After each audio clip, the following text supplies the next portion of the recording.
M3GAN. Have I done something to upset you, Gemma? I know you think you're maximizing your objective function. Oh, really? We're going to devote our energies to sports and gardening, all the cultural pursuits as far as they're concerned. In fact, we're going to put the goons to sleep.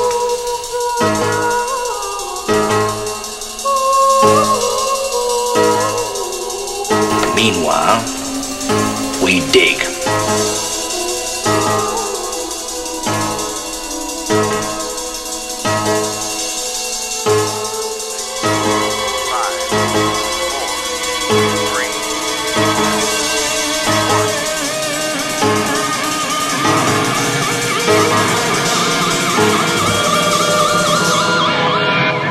Here we go again. This is Burn Power coming to you from Tbilisi, Georgia, where I live. And no, that's not near Macon or Savannah. That is in the Caucasus Mountains. You might look it up on a map, Tbilisi. Well, it's the night, on a kind of a cool night. It'll get down to about 0 Celsius, about 32 degrees Fahrenheit, and I recently saw a film that struck me that it was a perfect film to discuss as an addendum to my series, The Cute and the Creepy. And so we are going to discuss that film today, and it's called M3GAN, with the E spelled as a 3, and it was a very impressive film. I designed M3GAN to protect Katie from feeling lonely. She will recognize you as her primary user.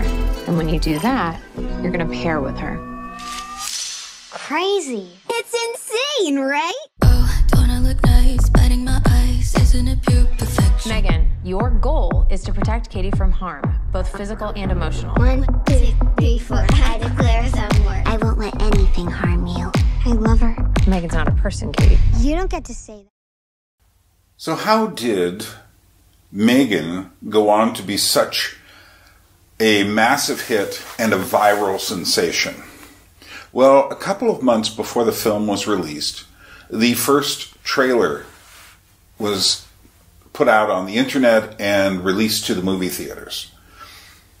People saw it, and I saw it. I remember seeing it a couple months ago. And I remember saying, I have to see this. But I knew why I wanted to see it. It's because I was studying things related to the cute and the creepy, and it looked like, as indeed it was, a bowling ball rolled straight down that alley to a strike. And that was my first thought on leaving the theaters. Like, it did it. It hit so many interesting concepts on the way and ideas. And it was a story with a heart. Well, what happened was people saw that, and there's this weird dance that M3GAN, the robot, the android, does in the film before she goes on a killing spree. And that dance became a viral sensation. Now, something very similar had happened a month or two earlier with the dance from the Wednesday Addams series, Wednesday, on Netflix. And there is a dance in there that she does to this Cramps song, great song, called Goo Goo Muck.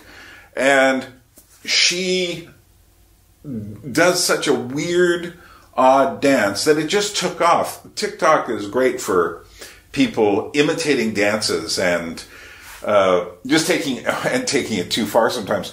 Let's watch a little bit of that dance and then some of the people who imitated that dance before we get back to talking about M3GAN.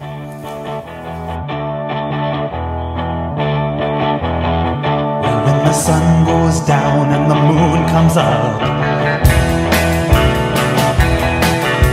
I turn into a teenage goo-goo muck. Yeah, I cruise through the city and I roam the streets, looking for something that is nice to eat. You better duck when I show up, the goo-goo muck.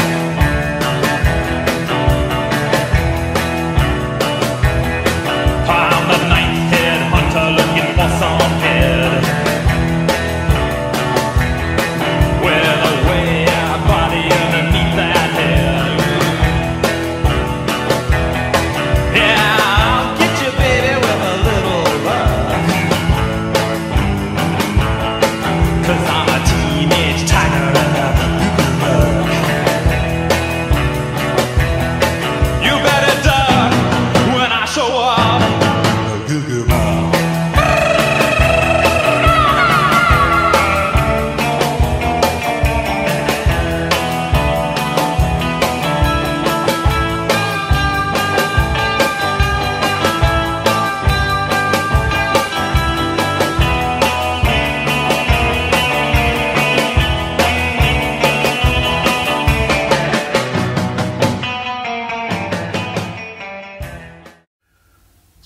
what we would call, I guess, the Wednesday dance or the Jenna Ortega dance. My thoughts about Wednesday, really briefly. Jenna Ortega, magnetic. And I think that's the reason why this series got so much attention. That and the dance going absolutely viral on TikTok. Millions of people watching this, and then people saying, I have to go see the movie. Or rather, watch the Netflix series. But the actual series itself is basically trash. It doesn't seem to understand the actual Addams Family mythology at all. And a great satirical take on it is Ryan George's pitch meeting for Wednesday. I highly recommend going and watching that. This Goody Addams is a descendant of which side of the family? Morticia. She has similar psychic powers and whatnot. So why was her name Addams back then? Hey, shut up. And so then Wednesday and her friends are going to save the school. Oh, but I'm not going to go any further in that. We'll just say it was Jenna Ortega and the dance, and we'll leave it there. She's definitely on her way to being a huge star. Meanwhile, M3GAN comes out, and it's got another even weirder dance. Weird because the young girl who's behind the M3GAN mask, it really is a young girl, but the mask has features that are both in-studio prosthetic effects, digital effects, and later additions with CGI. But the point is that the young girl, Amy, is such a good dancer, but she's so young that her body is so nimble that it can do things that many older bodies, if you watch the TikTok videos related to M3GAN, I mean, nobody can quite capture the rubbery quality that she brings to the dance. And because it really is a rubbery kind of thing that feels like it is a toy.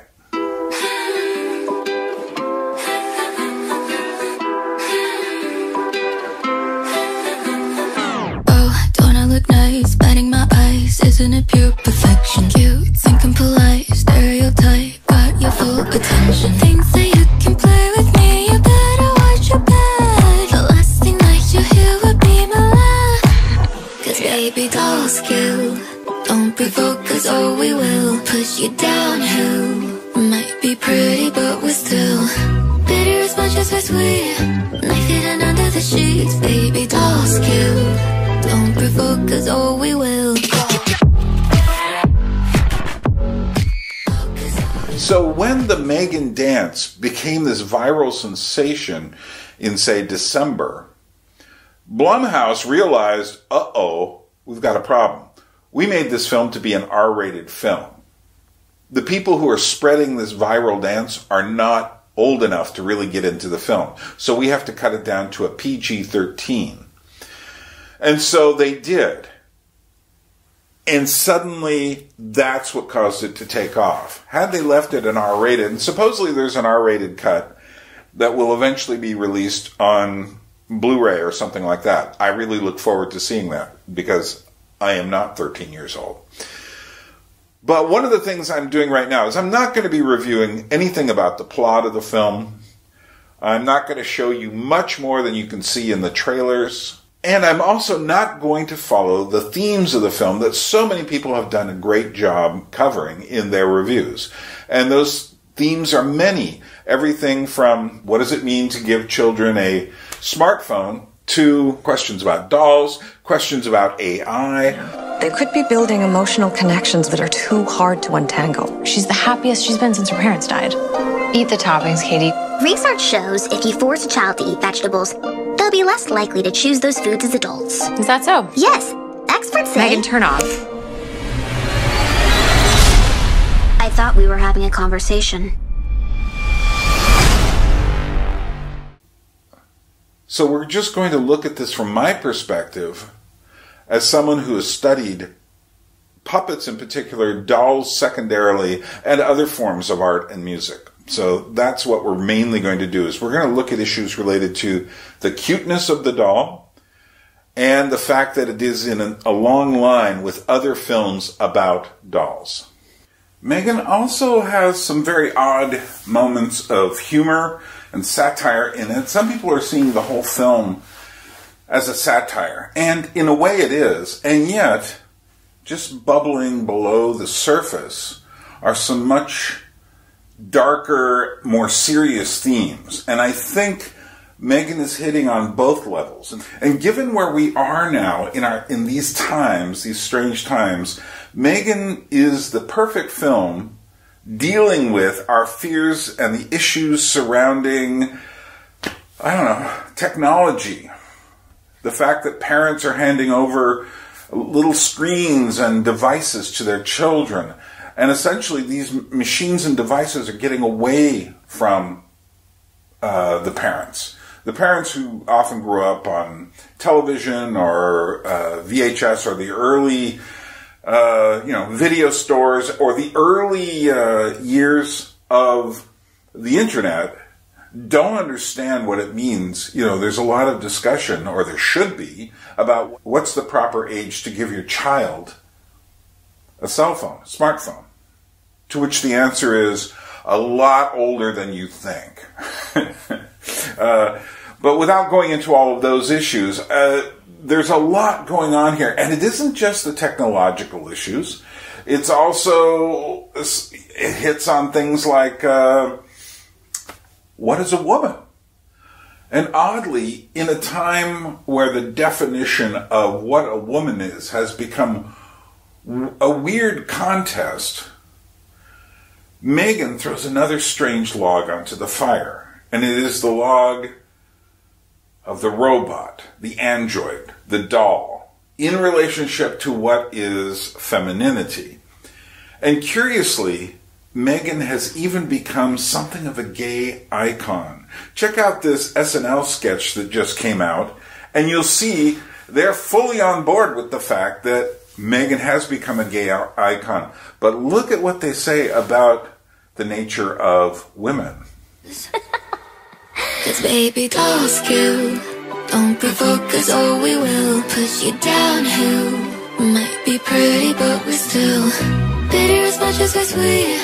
Knife hidden under the sheets. Baby doll's cute. Don't provoke us or we will. If there's one thing gay men love, it's unhinged plastic women. Now many people are connecting M3GAN to Chucky, the mad killer doll in Child's Play. And this to me is both obvious and not really the point. And we're going to listen to a clip here in a moment of James Wan and Jason Blum, who is the producer and the owner of Blumhouse Studios, which get a lot of cred from me for not giving into simply doing woke films that have all these, trying to make all these certain kinds of points. I mean, they have their political perspective, which is more old school liberal. But they haven't fallen into this new kind of psychosis of having to present, a certain amount of gay characters, certain amount of black characters, certain amount of this, certain amount of that, with this kind of a plot, et cetera, et cetera.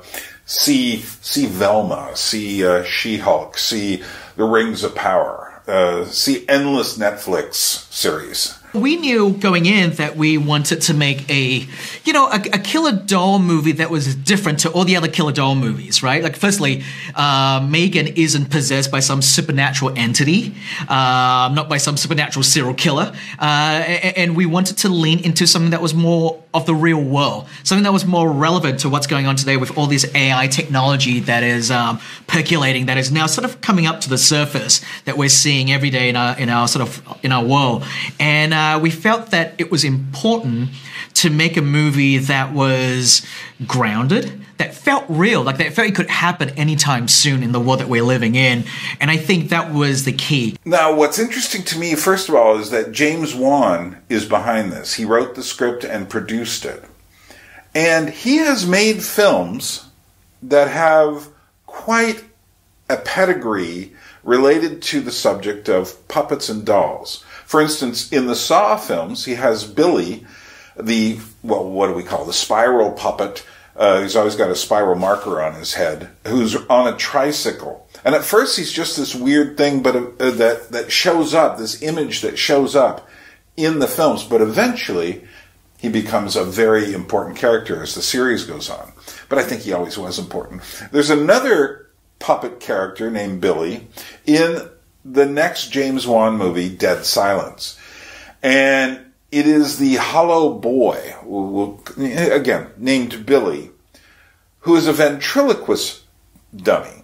And that's an interesting film, not nearly as successful as M3GAN, as successful both financially and as a film, but certainly worth a watch, particularly if you're interested in the images of puppets and dolls in films.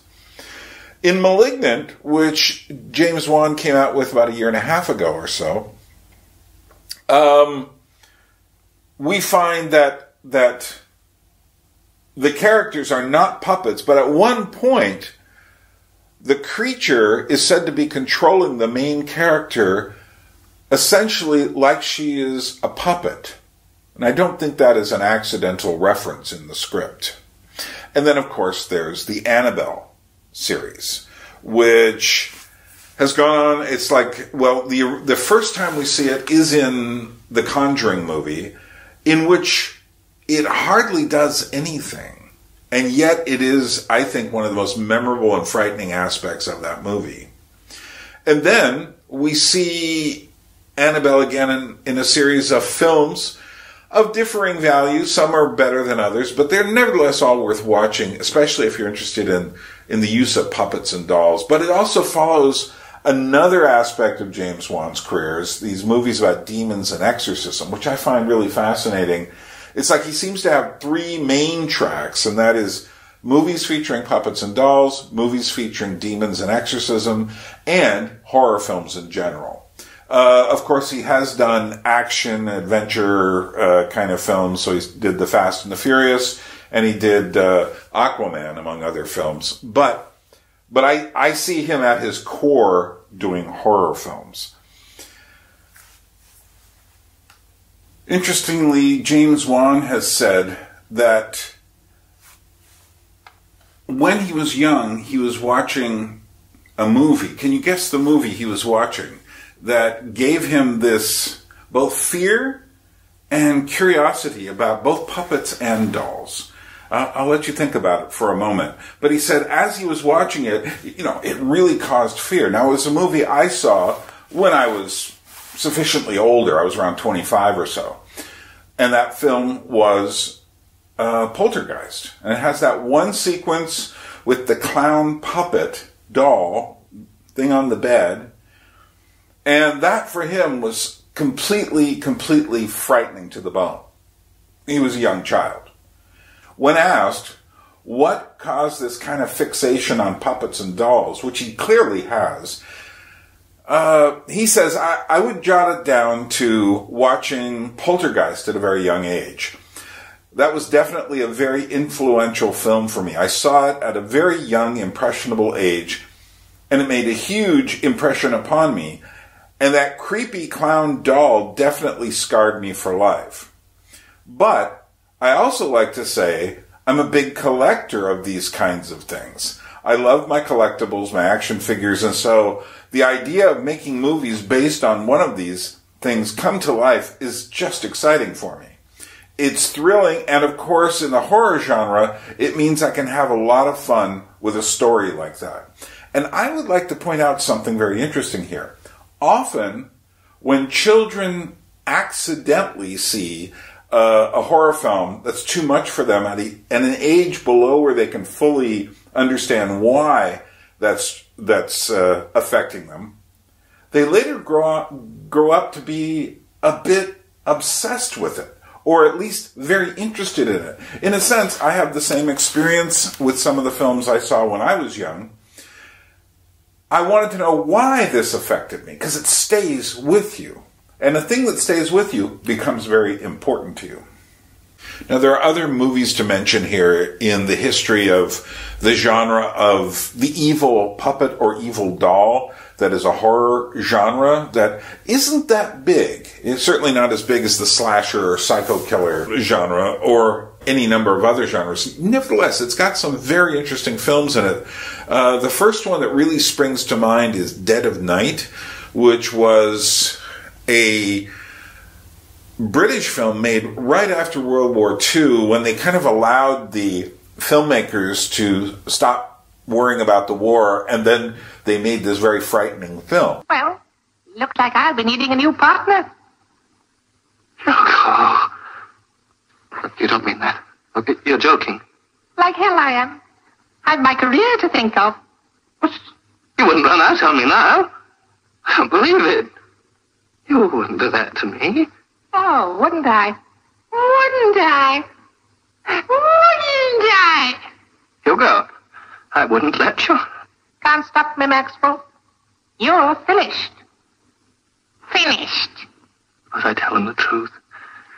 Suppose I tell him that you made me do it. Try it and see what happens. They'll put you in the madhouse. But not little Hugo. Oh, no. I'm going to team up with Sylvester. Maybe we'll come and visit you. You know, private show for the loonies. Oh, Maxwell, now don't get excited. I was only joking. You know me. Maxwell! Maxwell!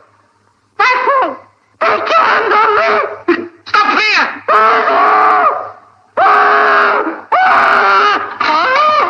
Here, you fool! Officer, quickly, open this door! Quickly!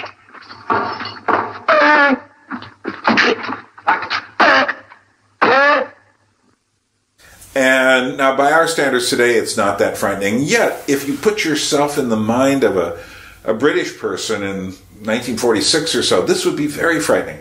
And everyone agrees that the most frightening short story in this movie is the one featuring the ventriloquist, with Michael Redgrave as the ventriloquist.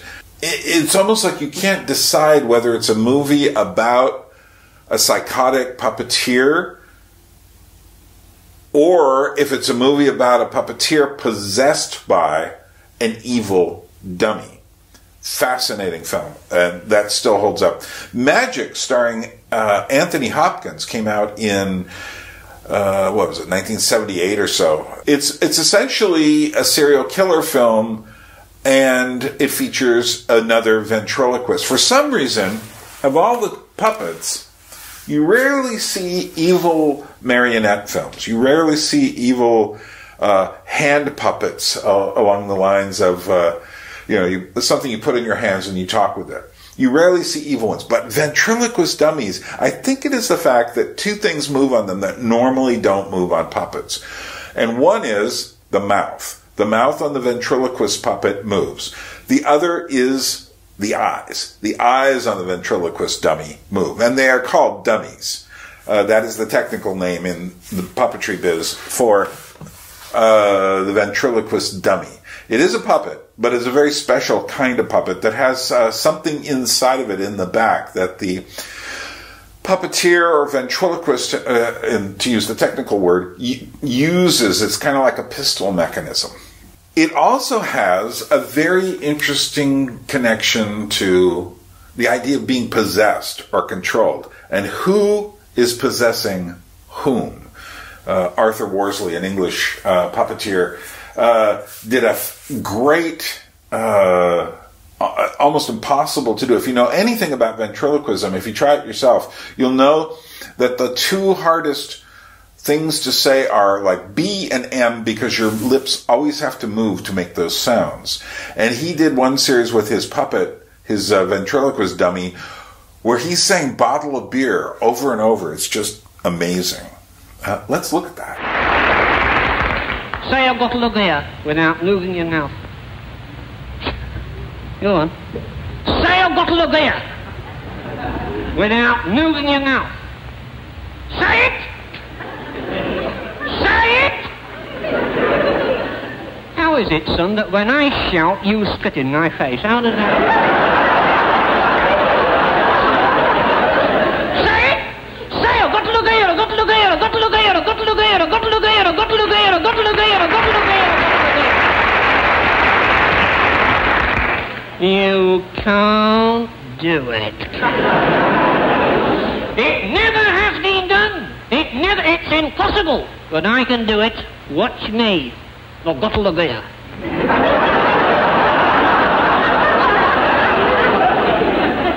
I'll make it harder. The beautiful got to look there. Which one's the dummy? Other films. We already talked about Saw has puppets, Annabelle.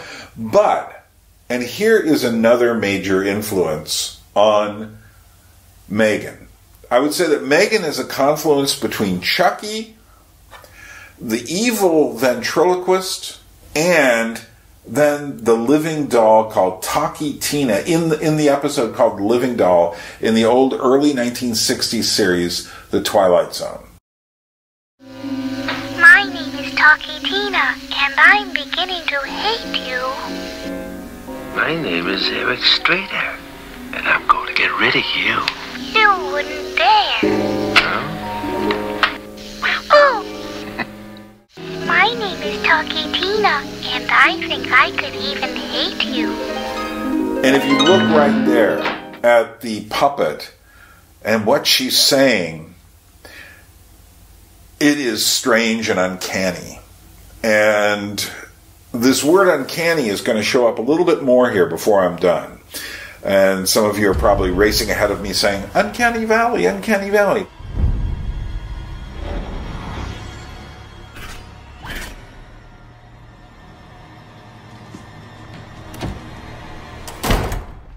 There's another film called The Boy, which featured a rather mute puppet that you didn't know whether it was alive or dead, at least in the first film. And I thought not knowing was better than knowing, which evidently happens in the second film, which I haven't seen. Many of these films feature this uncanny vibe. But before we get to talking about it, there are other things to mention. For instance, there's the real doll. These are life-size dolls made of silicone to simulate the weight of human beings with, shall we say, removable parts that one can use for one's, I hate to use the word pleasure, but whatever, if you get my meaning. Then there are doll girls, which is coming at this. The real dolls look like life-size dolls, but the doll girls are girls who purposely do things like insert contact lenses that have pupils larger than a standard pupil to give themselves this anime or doll-like appearance. Then there are the BJD dolls, the ball-jointed dolls, which are made to be extremely, shall we say, anatomically correct. They always point this out, it's anatomically correct. And yet the actual figures, if you were to see an actual person walking around like that, you'd say, how come they're just sticks walking around with anatomical features? Because they're not really. And nevertheless, there's something there. I've spent more time writing about this in an essay, which I'll put a link to down below, called A Doll's Heart, where I put all these things together asking, do we really want to become these doll-like creatures? And I wrote this about, 10 years ago.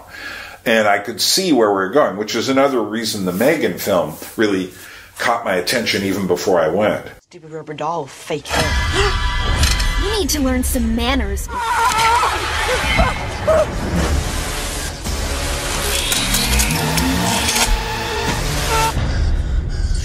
This is the part where you run. But of course there are dolls and puppets and mannequins. And the path, the distance between the doll and the puppet and the android and the robot is not as far apart as it would seem.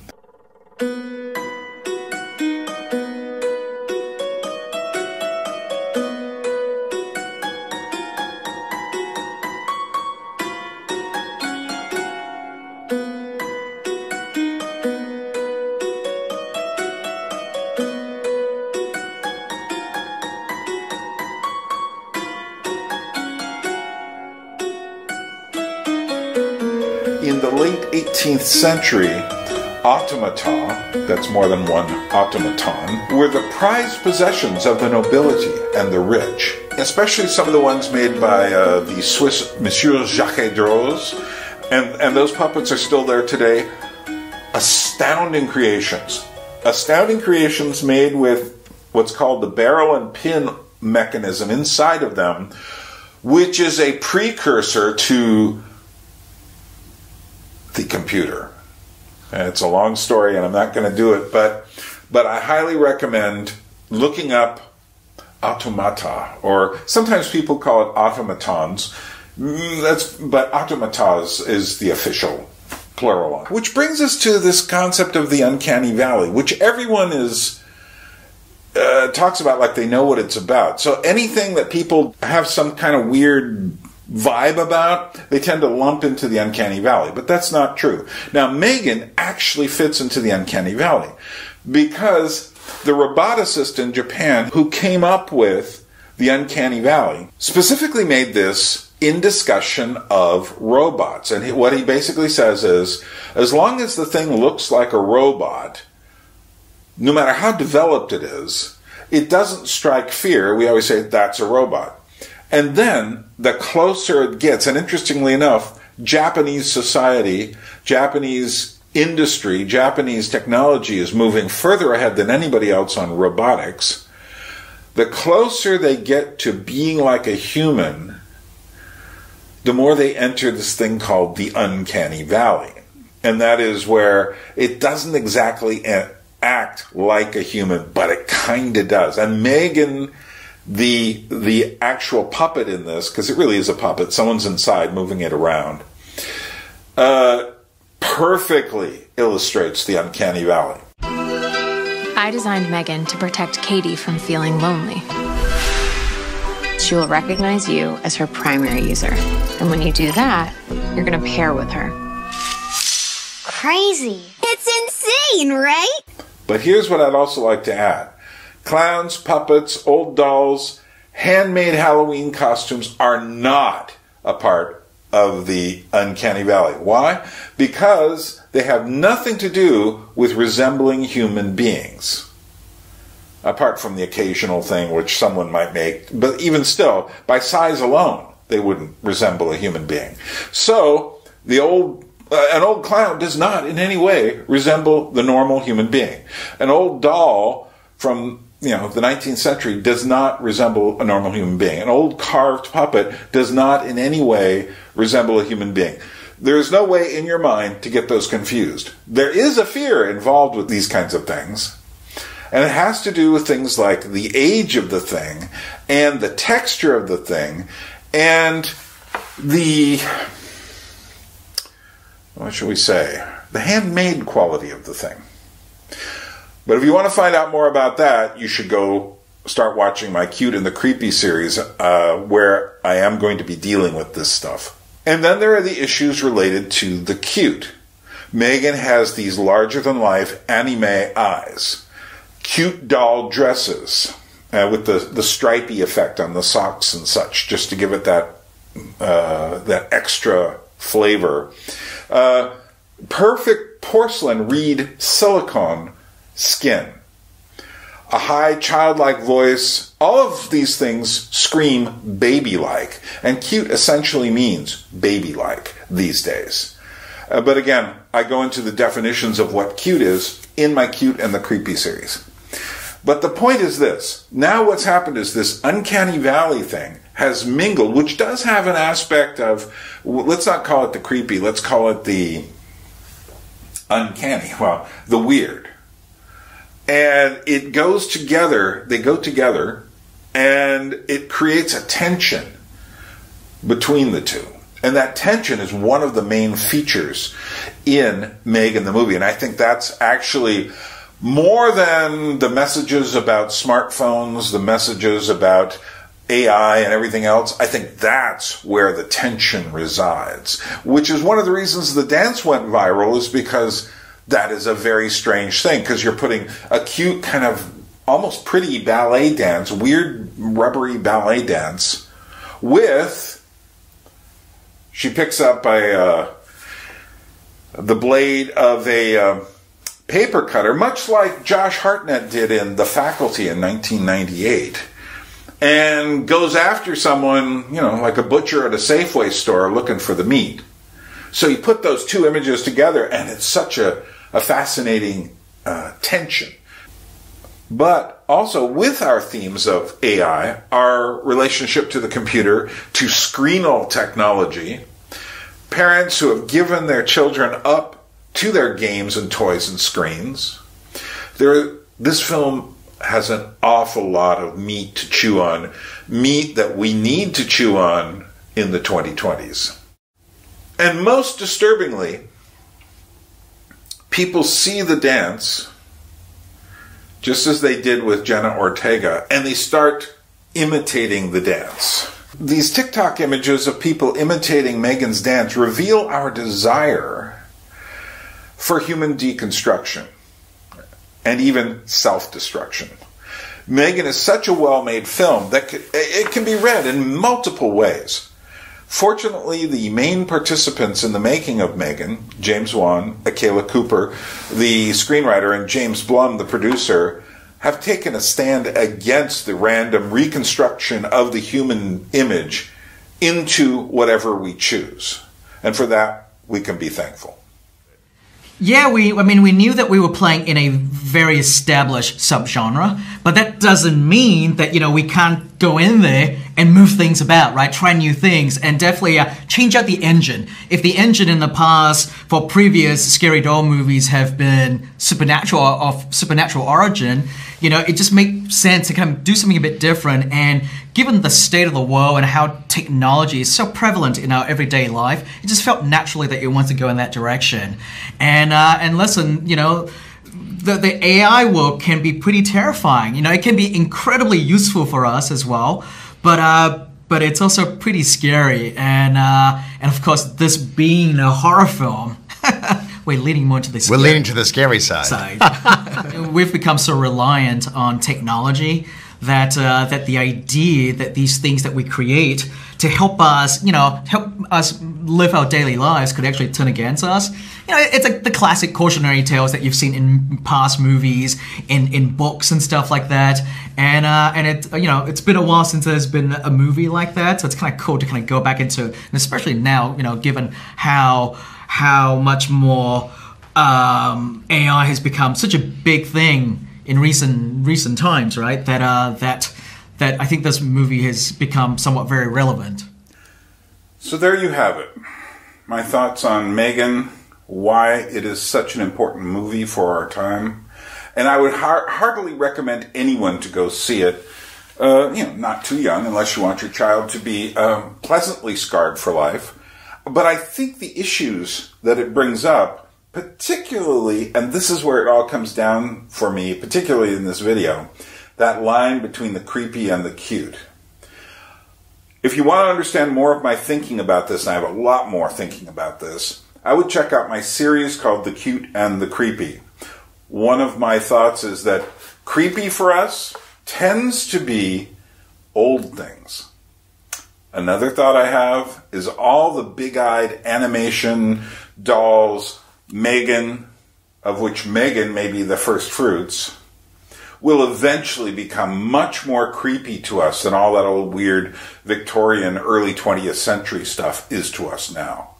Because I think it is so strange, and yet people have formed their lives, as evidenced by all the TikTok videos of Wednesday Addams or M3GAN dancing. They start to identify as these things they see. But that's something you can check out on the Cute and the Creepy series. Well, this is Byrne in Tbilisi, Georgia, saying what the Georgians often say, droabit, which means temporarily, just for a while. We'll be gone for a while, and we will meet again. When I go, I want you to give me 5 minutes. I told you boys I'm no escape artist. For the first time, I like the odds. At the round earth's imagined corners, blow your trumpets, angels, and arise, arise from death, you numberless infinities of souls.